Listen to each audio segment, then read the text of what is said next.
হুজুরের দোষ তো পাইলে আল্লাহ দিলে ছাড়া চাই না, ঠিক কিনা? হুজুরে নিজের বউ নিয়ে হাঁটতেছে, বা দেখছো কত বড় বেয়াদব হুজুর বউ মাইয়লা লই আরে, ঠিক কিনা? জামা যদি একটু বড় হয় হুজুরের কাপড়ের দাম বাড়াইছে, ছোট হইলে টেডি হুজুর, পেট বড় হইলে পরের খানা খাইতে খাইতে পেটটা জাহান্নামের তাগারি বাড়াইছে, ঠিক কিনা? ও মা যদি আমার মতো শুকনা হয় কয় না মাদ্রাসা পড়ে লাভ কি খাইতেও পারে না। দাওয়াত খাইতে যাই একটু বেশি খাবেন, হুজুররা পরের খানা পাইলে এরকম বেশি খায়, কম খাইলে হুজুর আজকে আর দুই আর কয় জায়গায় দাওয়াত আছে, একটু কম খাবেন আর কয় জায়গায় দাওয়াত আছে, ঠিক কিনা? আবার কিছু মানুষ বাংলাদেশটা হুজুররা শেষ করছে, ঠিক কিনা?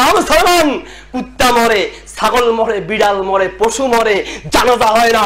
বাংলার জমিনে যদি ওলামায়ে কেরাম না থাকতো তোমার মরণটা কুত্তার মতো জানাজা ছাড়া হইতো, ঠিক কিনা?